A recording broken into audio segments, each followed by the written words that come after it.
The night was quiet in the Houston suburb where the Carter home stood. Christmas decorations still hung from the porch, their twinkling lights casting eerie shadows on the pavement. Officer Daniel Houston pulled up in his patrol car, stepping out into the crisp December air. A welfare check. That's all it was supposed to be. He knocked on the door. A long pause. Then it creaked open. Vanessa Brooks stood there, her face pale, dark circles under her eyes. She was wrapped in a heavy cardigan despite the mild Texas winter. Her lips parted as if she wanted to say something, but she hesitated. "Mrs. Brooks, we received a call about a possible disturbance," Officer Houston said, his voice calm but firm. "Is everything okay?" Vanessa glanced over her shoulder before nodding. "Yes. Everything's fine." But something was off. From behind her, a putrid stench seeped into the air. It hit Officer Houston like a wave. Something rotten, something wrong. His hand instinctively moved toward his radio. "Mind if I step inside?" he asked. Vanessa hesitated again, gripping the edge of the door. Then, almost reluctantly, she stepped aside. The house was neat. Too neat. The living room was carefully arranged, a Bible open on the coffee table. A candle flickered beside it, illuminating a photo of a young girl, bright-eyed, with a hopeful smile. Then, he noticed the silence. Not the peaceful kind. The unnatural kind. A cold dread crept down his spine. Then he saw it. A door in the hallway, slightly ajar. A thin sliver of darkness beyond it. The smell grew stronger. His fingers tightened around his flashlight as he pushed the door open. The beam of light cut through the darkness, landing on a frail, lifeless body curled in the corner of a locked basement. The child from the photo. 7-year-old Alana Reed. This case shook an entire community to its core. A well-respected female pastor and her longtime partner, the very people entrusted with protecting this little girl, had instead become her worst nightmare. But how did this happen?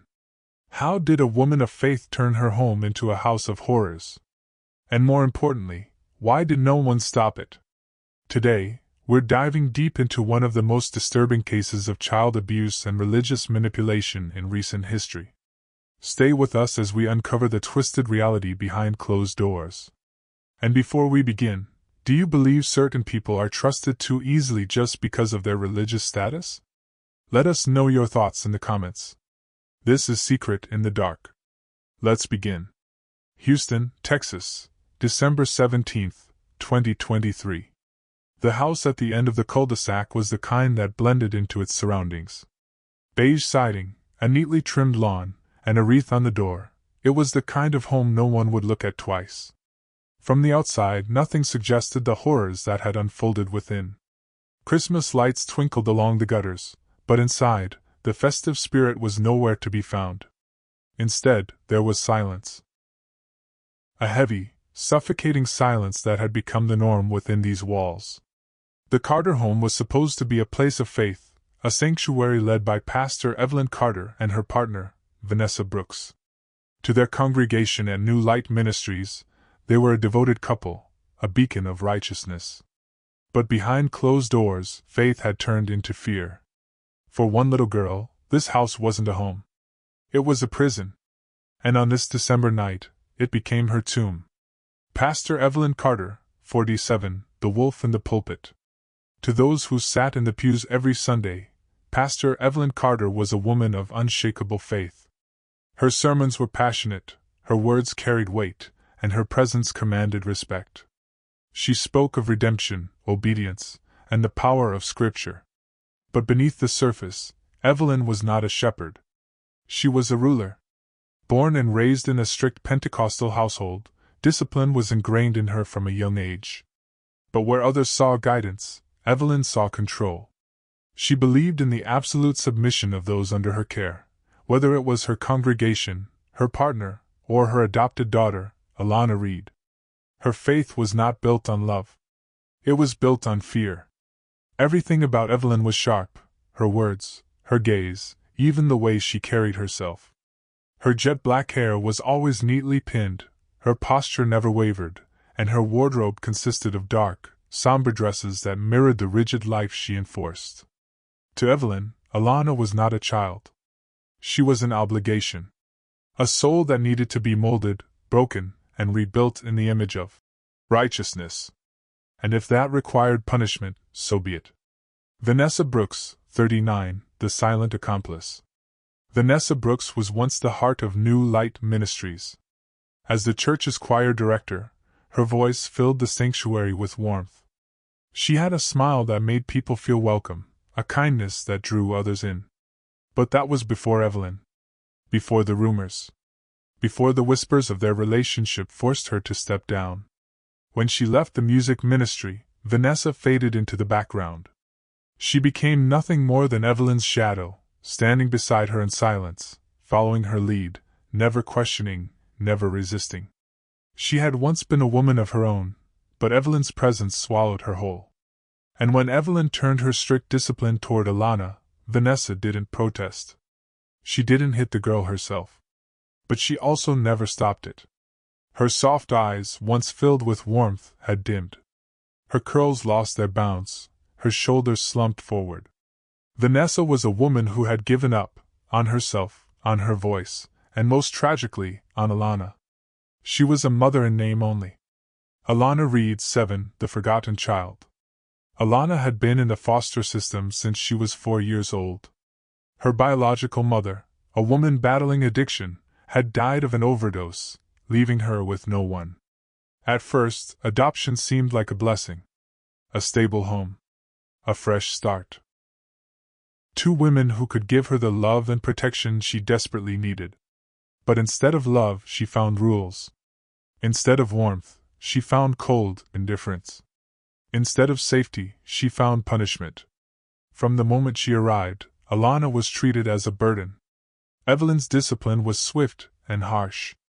She was forced to pray for hours, denied meals, locked in the basement as penance.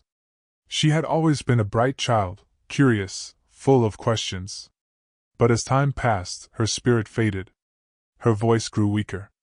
Her laughter disappeared. Her tiny frame, once full of life, began to wither.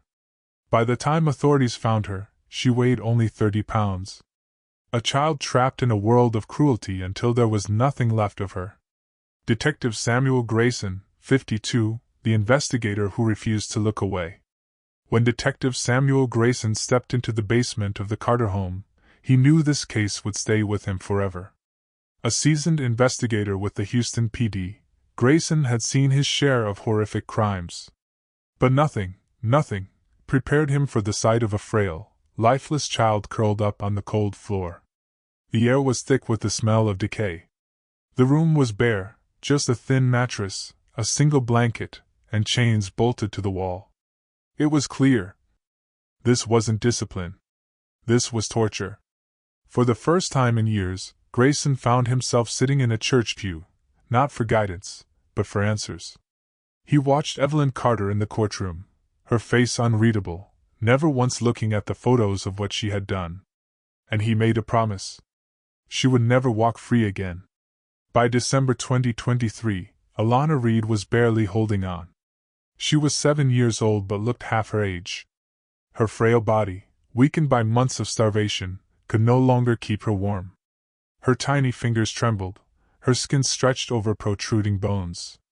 The once lively little girl, who used to hum hymns to herself in the dark, had grown too weak to even whisper. But Evelyn Carter didn't see a suffering child. She saw defiance. Alana's inability to pray for hours? Defiance. Her collapsing from exhaustion? Defiance. Her refusal to eat the scraps tossed her way? Defiance. Evelyn believed she was doing God's work, purging Alana of her wickedness. And Vanessa? She watched in silence. On the night of December 16th, Alana was once again locked in the basement. No food. No water. Only the darkness and the cold. By morning, she would no longer be breathing. The 911 call. At 7:42 a.m. on December 17, 2023, a call came through to Houston Emergency Services. It was Vanessa Brooks. Her voice was shaky but eerily detached. My daughter's not waking up. The dispatcher pressed for details. Was she breathing? Had she been sick? Vanessa hesitated. Then, in a barely audible whisper, she said, I think she's gone. When first responders arrived at the Carter home, they weren't prepared for what they found. Alana's tiny body lay on a thin mattress, wrapped in a stained blanket. Her skin was ice cold. Her lips were cracked, her eyes slightly open but unfocused. She had been dead for hours. Evelyn Carter stood nearby, arms crossed, face expressionless. Vanessa sat on the floor, rocking slightly, whispering a prayer. When paramedics unwrapped the blanket, the extent of the abuse was undeniable. Bruises. Scars. Open wounds. Malnourishment so severe that her ribs jutted out like a cage beneath her fragile skin. This wasn't an accident. This wasn't neglect. This was murder. When Detective Samuel Grayson arrived at the scene, he immediately knew this wasn't a case of sudden illness. Something about the way Evelyn stood, arms folded, refusing to answer direct questions, it was as if she felt no remorse. Grayson knelt beside Alana's body, taking in every detail. The hollow cheeks. The bruising along her wrists. The way her tiny hands were curled into fists, as if she had been clinging to life until the very last moment. The officers began searching the house, and what they found was disturbing. Locks on the outside of the basement door. A single mattress with no sheets. A small bowl with dried remnants of what looked like oatmeal, likely her last meal. Bloodstains on the wooden steps leading down to the basement. Vanessa, still visibly shaken, finally broke her silence. She wouldn't stop crying last night. Evelyn said she was being disobedient. She made me lock her in. Evelyn, standing in the doorway, turned to Vanessa with an icy glare.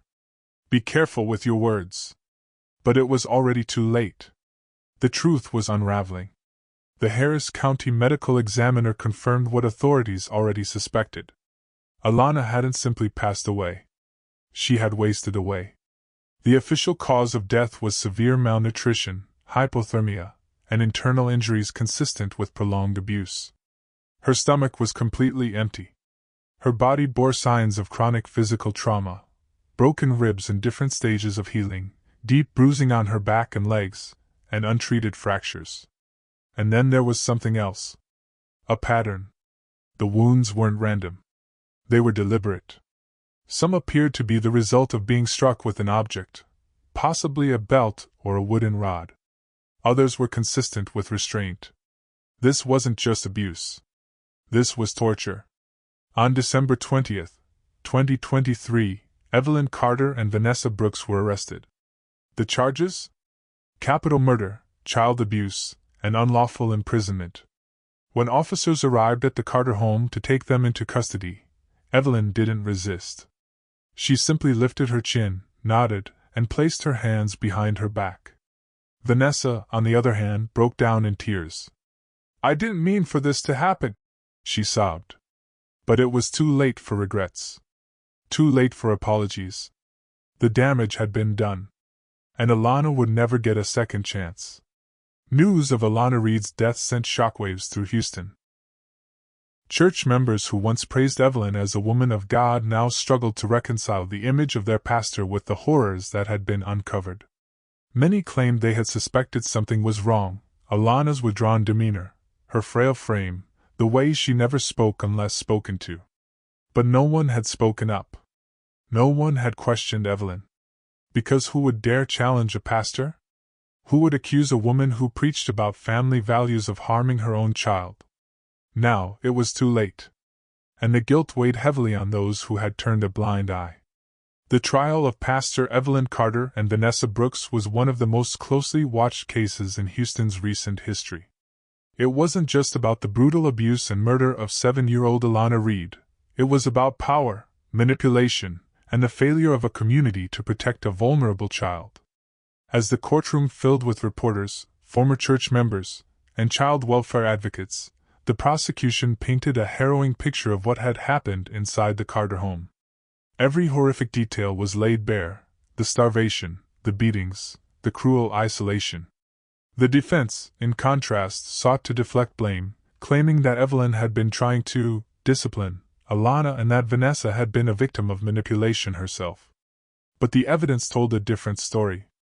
Lead prosecutor Jennifer Holloway wasted no time in exposing the horrific reality of Alana's final months. Medical reports revealed that Alana had been severely malnourished. At the time of her death, she weighed only 30 pounds, the average weight of a toddler. Bruises, scars, and untreated fractures showed a pattern of long-term abuse.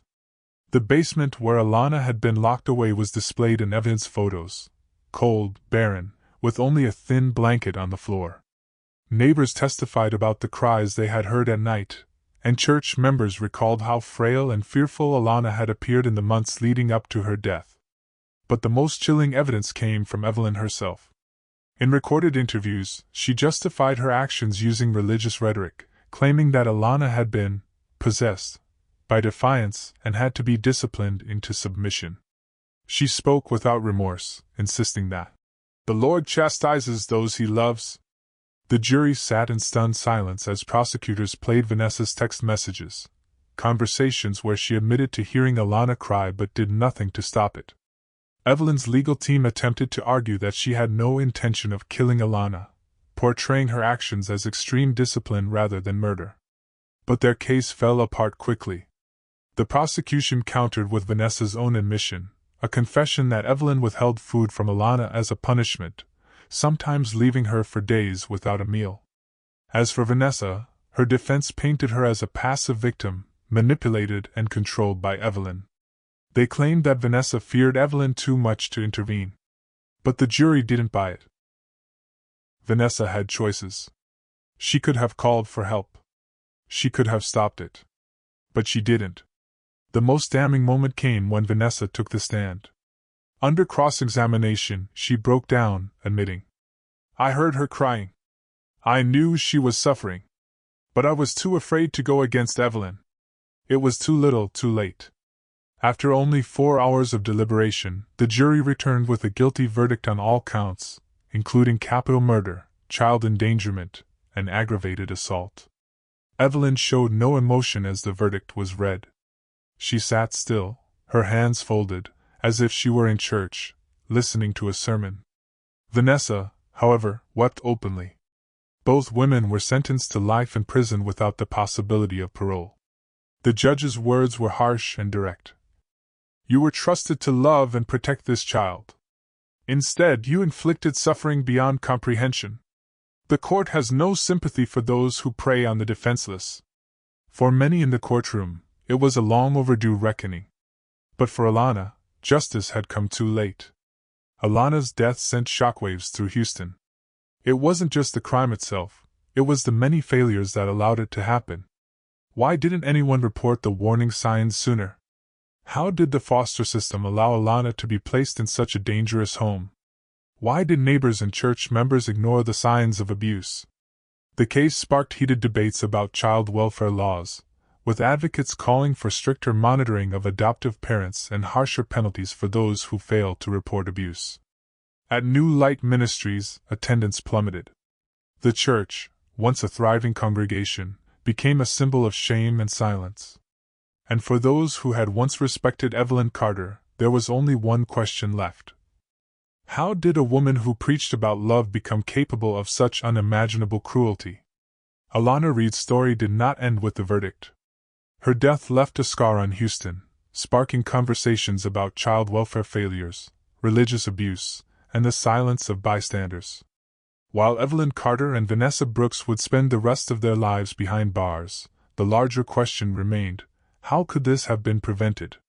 New Light Ministries, once a respected congregation, found itself under intense scrutiny. The very institution that preached morality and family values had protected a woman who tortured a child. Former church members began speaking out. Some admitted they had noticed Alana's frail appearance but were told by Evelyn that she was spiritually troubled and needed strict discipline. Others revealed how Evelyn controlled the congregation, using her position as a pastor to silence dissent. Some regretted not pushing back harder when they saw bruises or sensed something was wrong. Facing public outrage, The church's leadership issued a statement condemning Evelyn's actions, but for many it was too little, too late. Attendance at new Light Ministries plummeted, and within months, the church closed its doors permanently. But for Alana, that apology came far too late. The child welfare system under fire. Alana was failed long before she entered Evelyn Carter's home. Her death exposed serious flaws in the foster care and adoption system. Why wasn't Evelyn properly vetted before being allowed to adopt? Why were reports of Alana's poor condition ignored? How did a woman with such extreme beliefs slip through the cracks? In the wake of Alana's death, child welfare organizations pushed for tighter background checks on adoptive parents and more frequent home visits. A new law, unofficially named Alana's Law, was introduced in Texas, requiring stricter monitoring of adoptive families and harsher penalties for those who failed to report child abuse. But for those who knew Alana, the question lingered: why did it take a tragedy to spark change? While Evelyn Carter showed no remorse, Vanessa Brooks' role in the crime led to public debate. Some saw her as just as guilty as Evelyn. She may not have been the mastermind, but she stood by and did nothing. Others, however, believed she was a victim of Evelyn's control, too afraid to intervene. Behind bars, Vanessa began speaking out, warning others about the dangers of abusive relationships and blind obedience. In a prison interview, she admitted, "I told myself I wasn't the one hurting Alana. But doing nothing was just as bad. I let fear control me. And because of that, an innocent child lost her life." While her words might have been a step toward accountability, for most people, there was no forgiveness. She had a choice. She could have saved Alana. But she didn't. For the people of Houston, Alana's cries will never be forgotten. The neighbors who heard her but stayed silent now live with guilt. The church members who defended Evelyn struggle with the truth. The child welfare workers who missed the signs question their failures. Alana Reed's name became more than a memory, it became a warning. A reminder that turning a blind eye can be just as deadly as tea. Her life was stolen by the very people who were supposed to love and protect her. Her story serves as a painful lesson: evil often hides behind masks of righteousness. And sometimes, the most dangerous people are the ones who claim to speak for God. Alana Reed's story is a heartbreaking reminder that child abuse thrives in silence. If you ever suspect a child is in danger, speak up. Your voice could save a life. What are your thoughts on this case?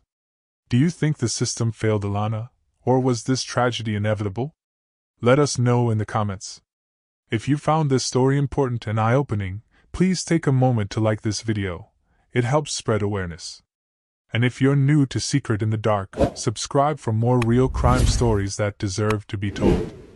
And remember, evil often hides in plain sight. Stay vigilant. Stay aware. Stay safe.